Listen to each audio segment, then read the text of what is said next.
Assalamualaikum warahmatullahi wabarakatuh. Selamat sore teman-teman semua dan Ibu Liana. Pada kesempatan kali ini di mata kuliah Media Pembelajaran dan TIK, kami dari kelompok 5 akan membawakan materi mengenai penggolongan media pembelajaran.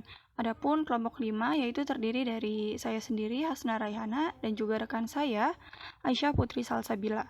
Baik, berikut ini materi yang akan kami paparkan pada pertemuan ke-6.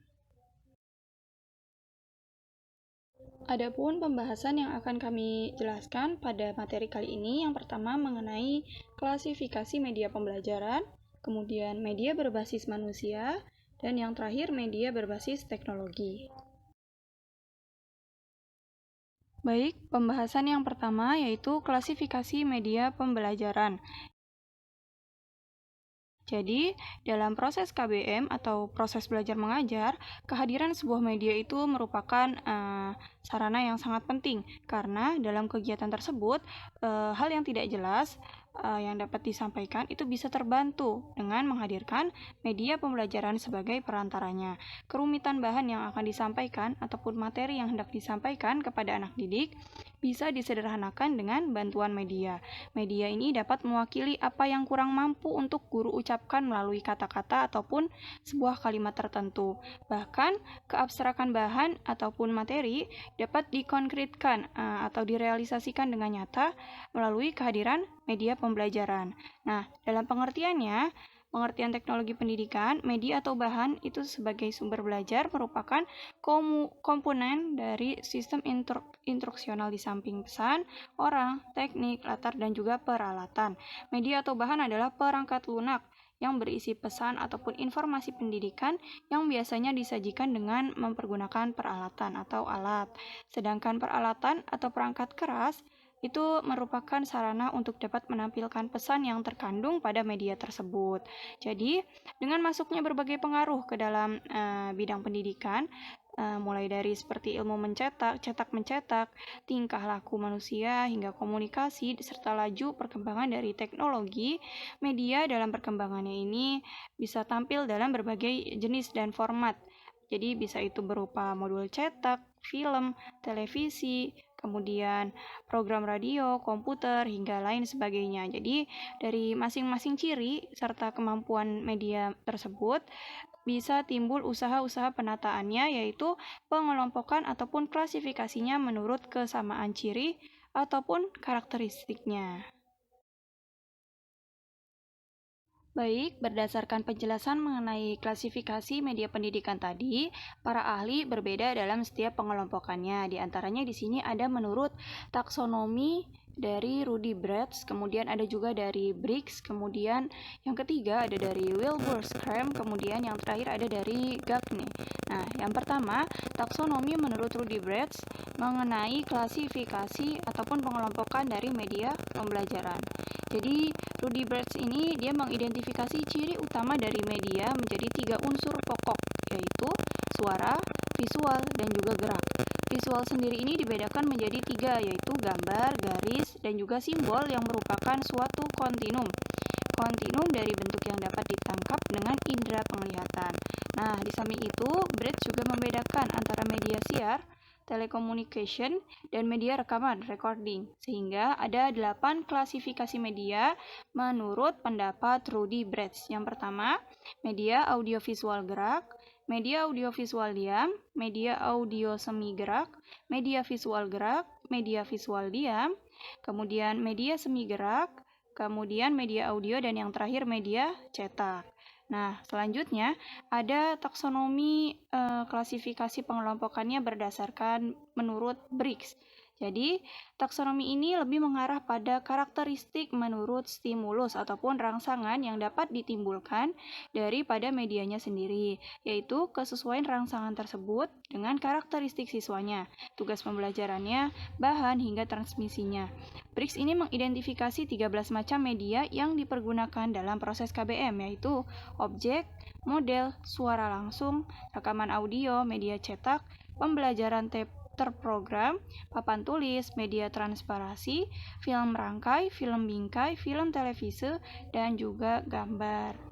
Selanjutnya ada menurut taksonomi menurut Wilbur-Scrum. Nah,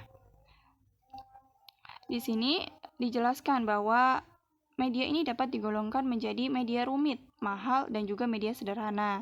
Scrum juga mengelompokkan media menurut kemampuan daya liputnya, yaitu yang pertama, liputan luas dan serentak seperti TV, radio, kemudian faksimile. Kemudian yang kedua, liputan terbatas pada ruangan seperti film, video, slide, poster, atau audio tape. Yang ketiga, media untuk belajar individual seperti buku, modul, program belajar, dan komputer serta telepon atau HP. Selanjutnya yang terakhir ada menurut Gagne, taksonomi menurut Gagne. Jadi di sini Gagne tanpa menyebutkan jenis dari masing-masing medianya, ia membuat 7 macam pengelompokan media. Yang pertama, benda untuk didemonstrasikan. Yang kedua, komunikasi lisan. Yang ketiga, media cetak. Yang keempat, gambar diam. Yang kelima, gambar gerak. Yang ketujuh, film bersuara, dan yang terakhir mesin belajar. Nah, dari ketujuh kelompok media ini kemudian dikaitkan dengan kemampuan dalam memenuhi fungsi menurut tingkatan hierarki belajar yang dikembangkan, yaitu pelontar stimulus, penarik minat belajar, contoh perilaku belajar, memberikan kondisi eksternal, menuntun cara berpikirnya, kemudian memasukkan ahli ilmu, kemudian menilai prestasi dan pemberian umpan balik. Nah, dari beberapa pengklasifikasian tersebut, menurut 4 pendapat di atas, itu bisa kita simpulkan bahwa karakteristik ataupun ciri khas dari suatu media itu berbeda menurut tujuan serta maksud pengelompokannya. Karakteristik media juga dapat dilihat menurut kemampuan membangkitkan rangsangan ataupun umpan balik, yang juga dapat dilihat melalui indera penglihatan, pendengaran, perabaan, pengecapan, ataupun penciuman, atau kesesuaian dengan tingkah hierarki belajar seperti yang diungkap tadi oleh Gagne. Nah, kemudian klasifikasi media ini, karakteristiknya media dan juga pemilihannya itu merupakan kesatuan yang tidak terpisahkan antara klasifikasi, karakteristik, serta pemilihan. Nah, kemudian maka dari itu, tujuan praktis di bawah ini akan dibahas karakteristik beberapa jenis media yang lazim atau yang umum dipakai dalam kegiatan KBM, khususnya di negara kita di Indonesia. Di antaranya yang pertama, ada media grafis. Nah, media grafis ini adalah termasuk media visual. Sebagaimana halnya media yang lain, media grafis ini berfungsi untuk menyalurkan pesan dari sumber ke penerima pesan. Saluran yang dipakai ini menyangkut indera penglihatan, jadi berupa gambar ya yang terlihat oleh mata. Pesan yang akan disampaikan dituangkan ke dalam simbol-simbol komunikasi visual. Yang kedua ada media audio. Berbeda dengan media grafis, media audio ini berkaitan dengan indera pendengaran. Pesan yang disampaikan dituangkan ke dalam lambang-lambang auditif, baik verbal maupun nonverbal. Terakhir ada media proyeksi diam.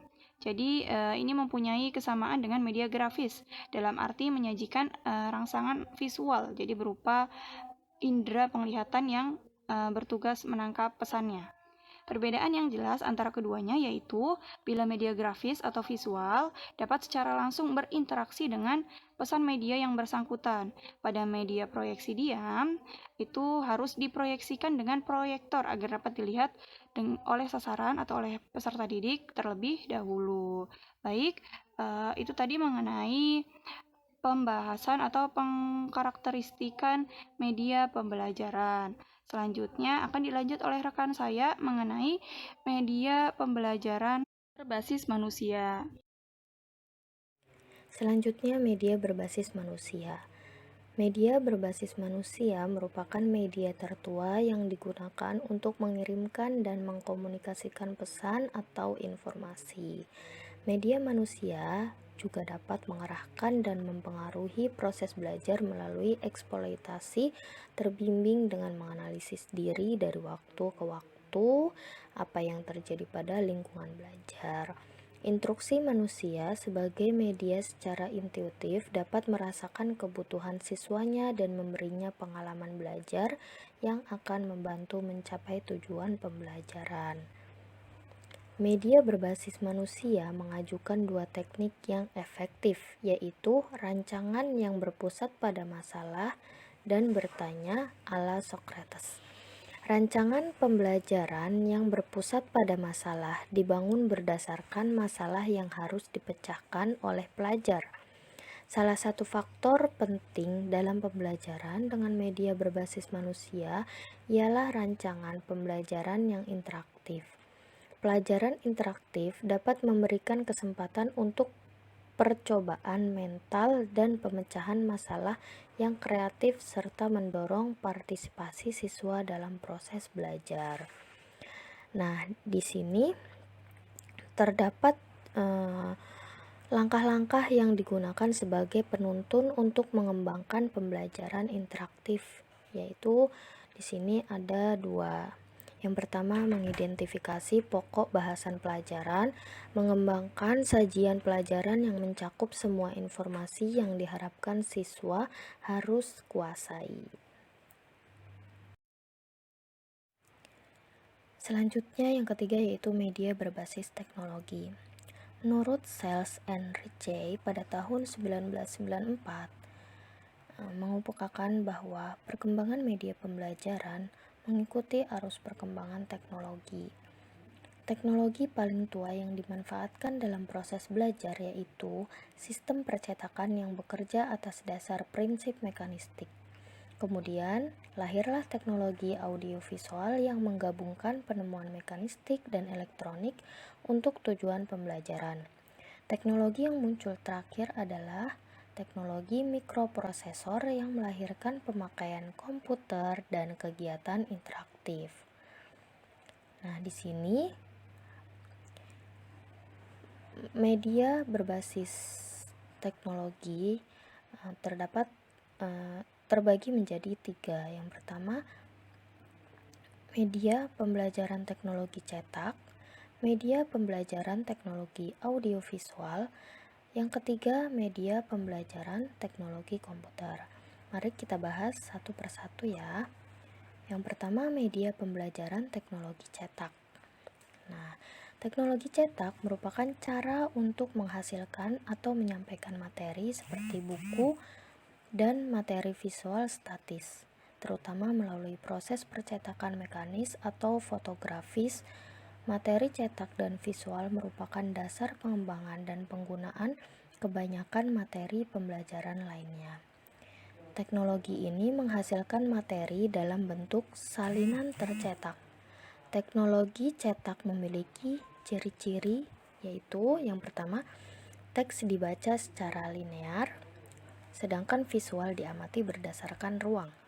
Yang kedua, baik teks maupun visual, keduanya menampilkan komunikasi satu arah dan reseptif. Yang ketiga, teks dan visual ditampilkan statis.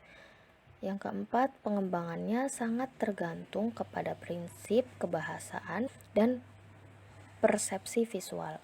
Yang kelima, baik teks maupun visual keduanya berorientasi pada siswa. Lalu yang terakhir, yang keenam, informasi dapat diatur atau ditata ulang oleh pemakai. Kemudian yang kedua, media pembelajaran teknologi audiovisual. Dalam menyampaikan materi dengan menggunakan mesin-mesin mekanis dan elektronik atau menyajikan pembelajaran audio dan visual.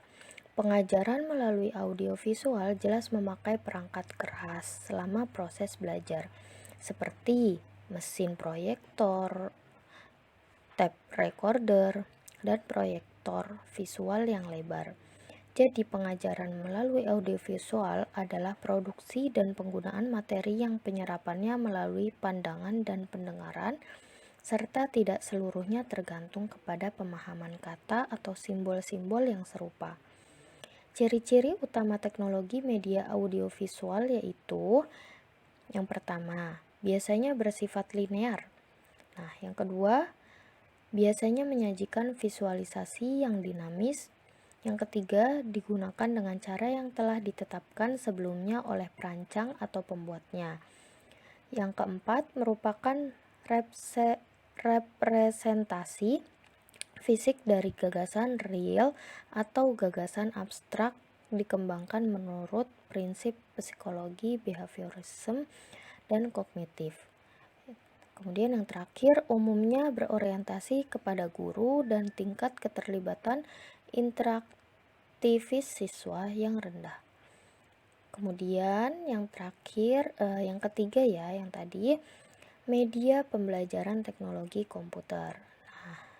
Media pembelajaran teknologi komputer ini merupakan teknologi berbasis komputer dengan cara menghasilkan atau menyampaikan materi menggunakan sumber-sumber yang berbasis mikroprosesor. Perbedaan antara media yang dihasilkan oleh teknologi berbasis komputer dengan yang dihasilkan dari dua teknologi lainnya yaitu karena informasi atau materi disimpan dalam bentuk digital, bukan dalam bentuk cetak atau visual.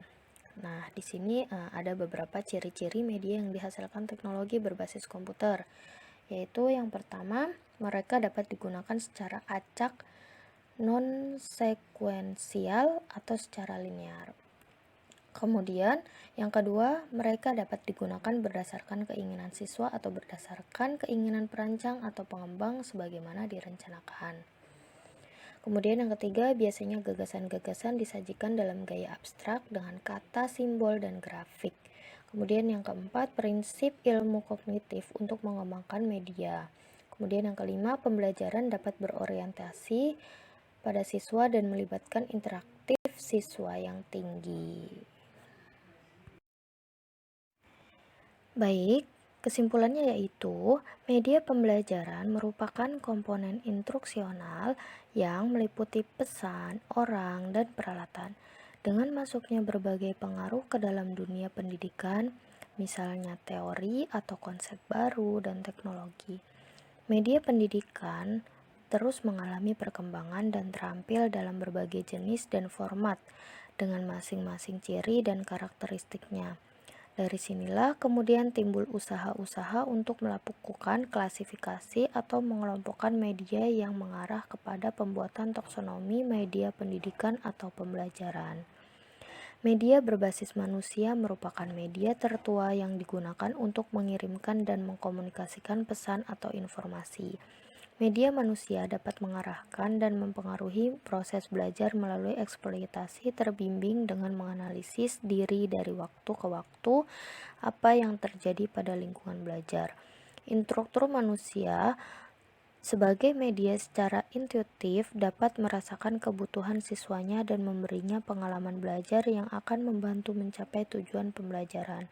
Media berbasis manusia mengajukan dua teknik yang efektif, yaitu rancangan yang berpusat pada masalah dan bertanya. Baik, sekian penjelasan dari kami kelompok 5, semoga bisa dipahami. Mohon maaf apabila terdapat kesalahan dalam pengucapan ataupun penyampaian materi. Setelah ini silakan berdiskusi melalui kolom diskusi. Sekian dari kelompok 5, wassalamualaikum warahmatullahi wabarakatuh.